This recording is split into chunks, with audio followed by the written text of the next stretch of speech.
Alright, so this is going to be part 6 to What If Tanjiro Learned the Breath of the Moon. So with that being said, let's just roll the intro. Bow in the presence of greatness. 'Cause right now that has forsaken us. You should be honored by my lateness. That I would even show up to this fake shit. So go ahead, go nuts, go.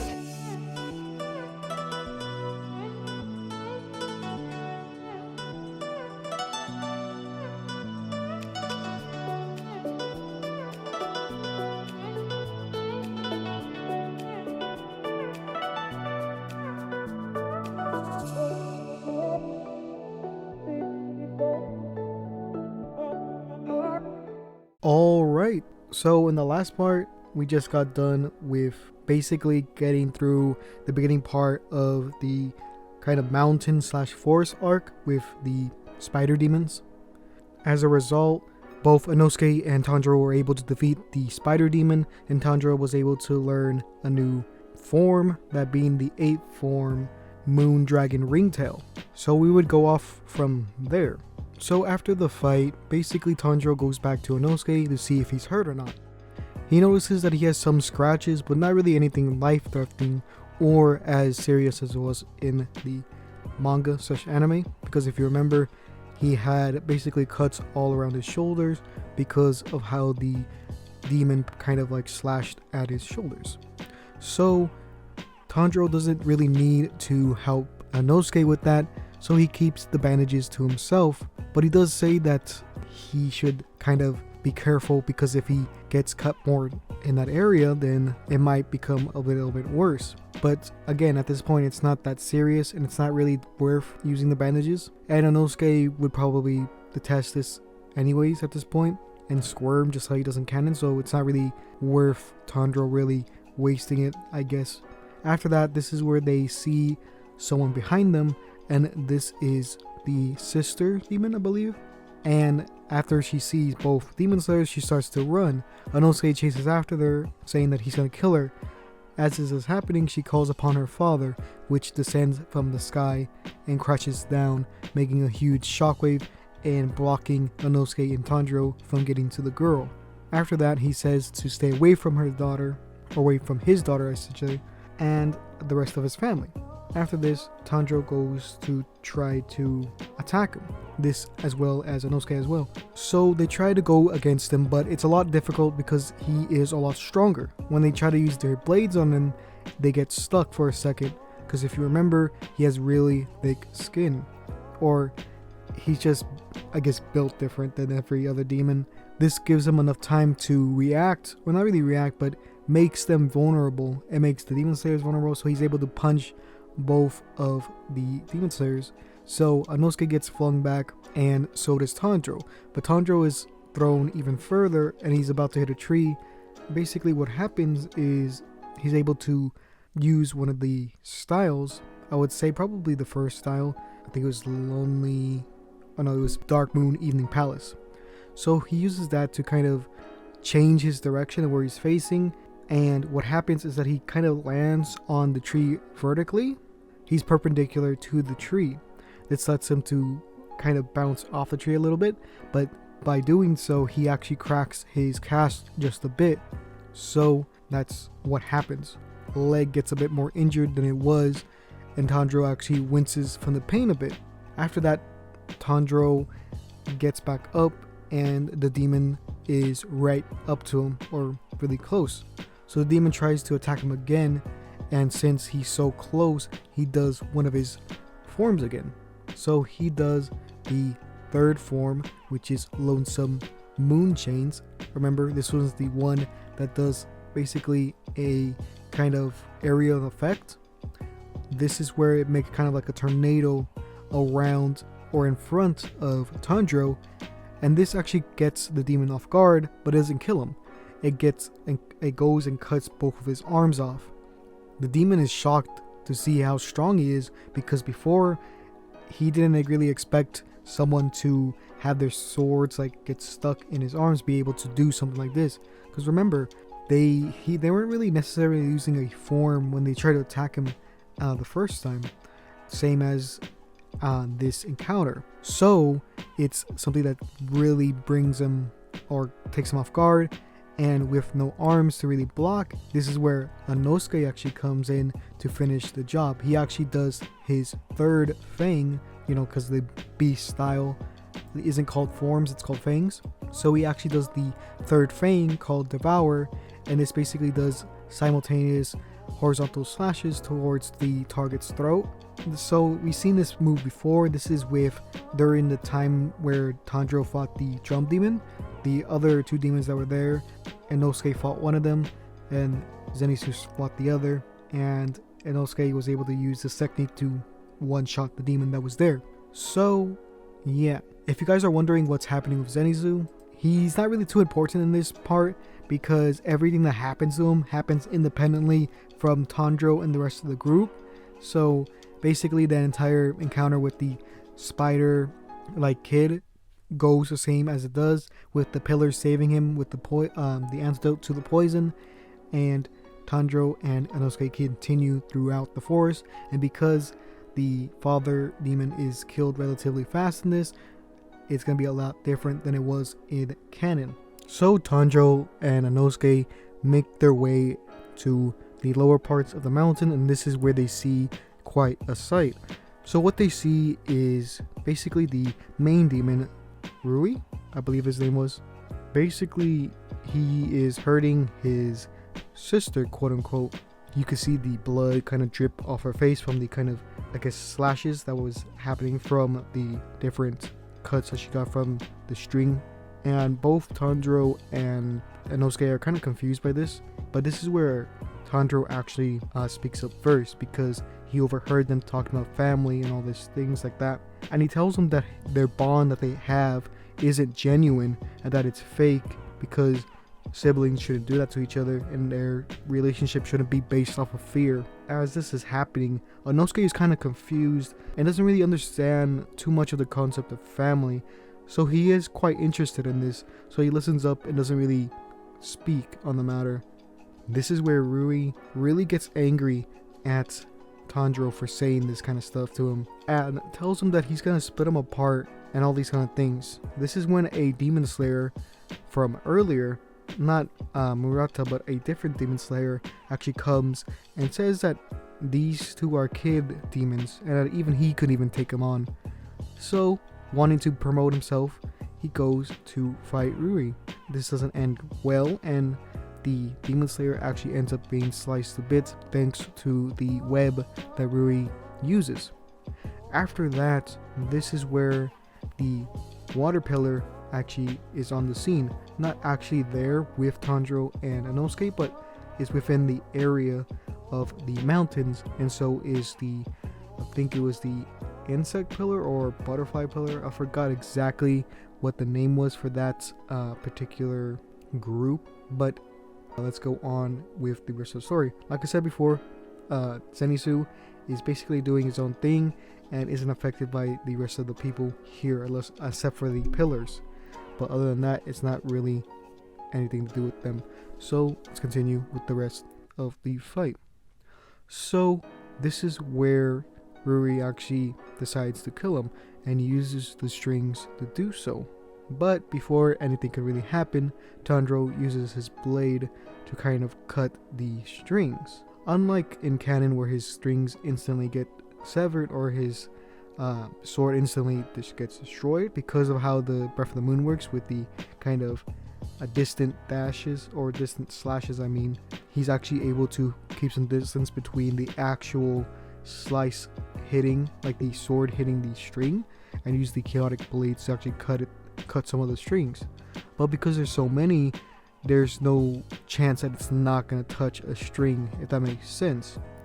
And because of that, even though he cuts a lot of the strings out, this is where Tanjiro actually gets his sword broken, as well as Inosuke, who would also be trying to protect himself using his own swords. So all of their swords are kind of much broken.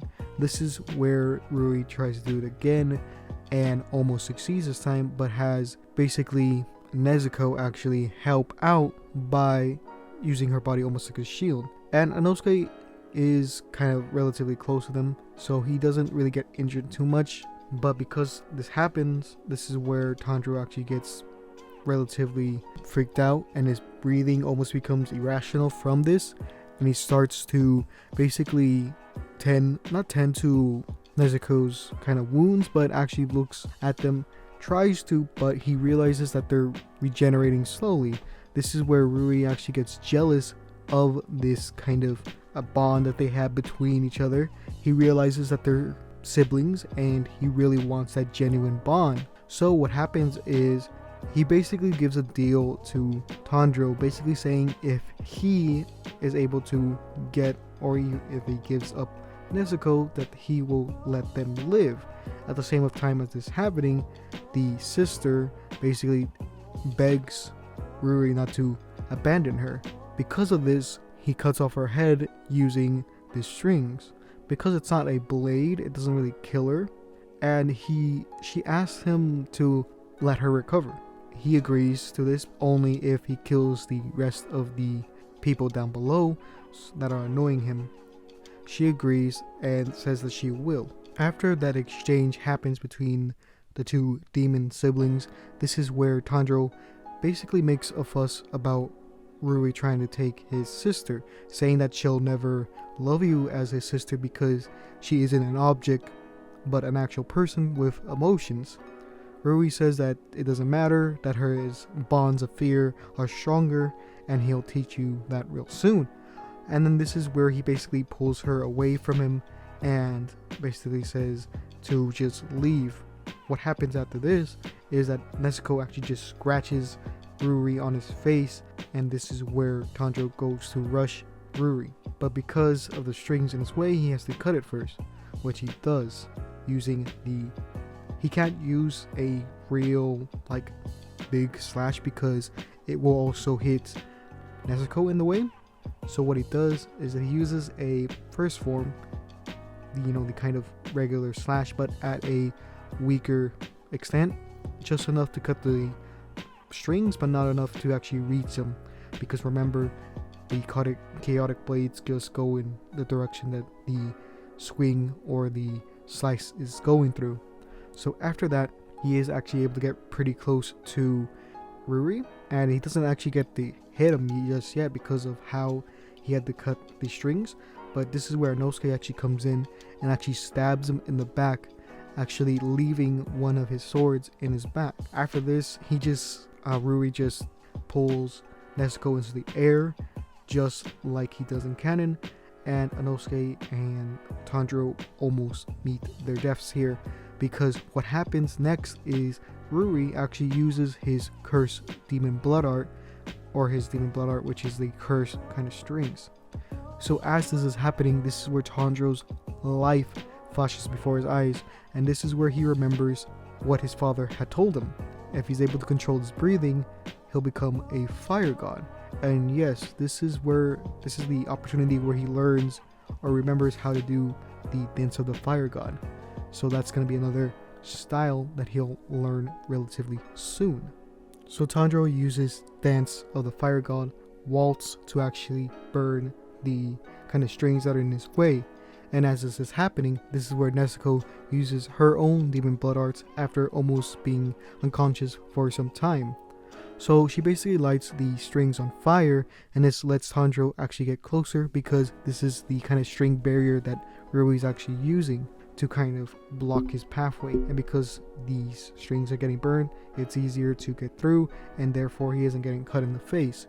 This is also where Inosuke, what his thing that he did earlier, is actually coming into play. Because he has the blade still in his back, he's not able to recover that injury, and therefore is slowed down, and this handicap is what is really helping them a lot. So he goes for the head, Tanjiro that being, and the kind of attack isn't really going through as he thought, but he combines it with the kind of fire god style plus Nezuko's kind of blood to kind of explode it to really make it go through. So there's just kind of line or circle of fire across the neck. So this is when the head kind of falls over, but just how it does in canon, Ruri is not actually dead.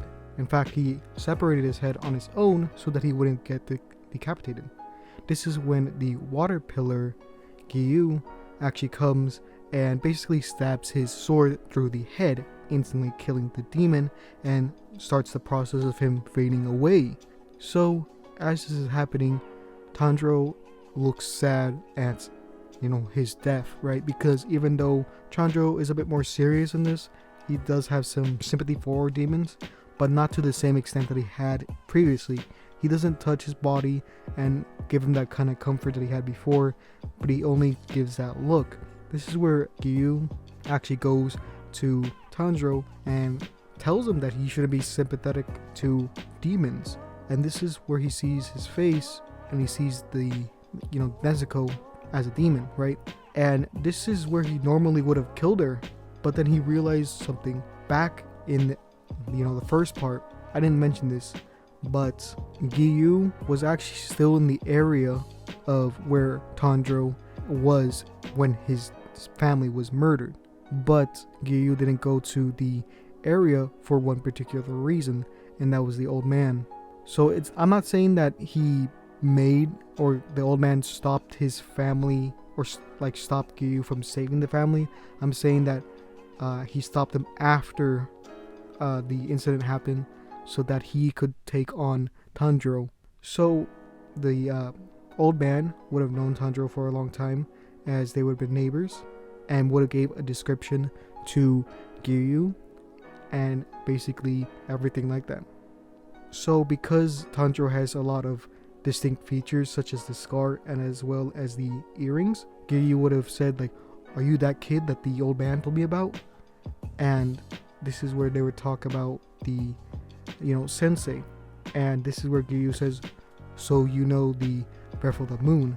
And Tanjiro says yes. Giyu is a bit more impressed with Tanjiro than he was before, because no one really knows the Breath of the Moon, and he puts his things together and sees why, even though Tanjiro is a level 10, he was able to beat or almost defeat the one of the 12 demons, or the 12 moons. So this is where the insect pillar actually tries to destroy Nezuko, but Giyu actually blocks it and doesn't let her attack. So Giyu actually tells Tanjiro and Nezuko to basically run for it, and he'll take care of Shinobu, which is the insect pillar. As the two are running, this is where Kanao, which is the adopted sister to Shinobu, basically steps or falls onto Tanjiro's back. She basically pins him to the ground, and this is where Nezuko starts running after Tanjiro basically tells her to. This is where Kanao tries to stab Nezuko, but again Tanjiro interferes by grabbing onto her. This causes her to basically kick him, or to slam his head into the ground, causing his jaw to break. Then we cut back to Giyu and Shinobu together. Basically what happened is, this is where Giyu explains to Shinobu that that person is the latest pupil for the Breath of the Moon, and he was told by the master not to interfere with them.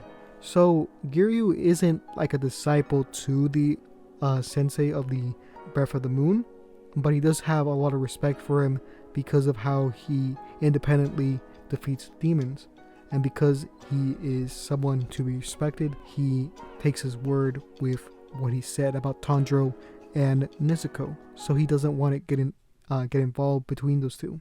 As this is happening, Kanao is really just chasing around Nezuko, and it's kind of hard for her to really hit because Nezuko is able to change her size. And as this is happening, this is where a crow came and basically tells everyone that they should capture both Nezuko and Tanjiro. If you're wondering what's happening with Inosuke during this part, basically because of all the injuries he's taken so far, he's lost some blood on the way, so he's not able to run with them. And he wouldn't really put up much of a fight against the pillars at this point, so there's no real point of him following, Tanjiro and Nezuko. But anyways, after that, they get taken away and they're brought to the Demon Slayer's main base, this is where Tanjiro meets all of the pillars. So this encounter with them basically goes the same as it would in canon, but there's a little bit of difference here. They would say like, oh, so this is the fabled user of the Breath of the Moon. So because this kind of style is legendary between the Demon Slayers, they would have a bit more of a respect for someone who would have it. But some of them are more doubtful, so they tell Tanjiro to basically perform one of the forms, but he can't at this point since he's just so injured, so they wait until he recovers.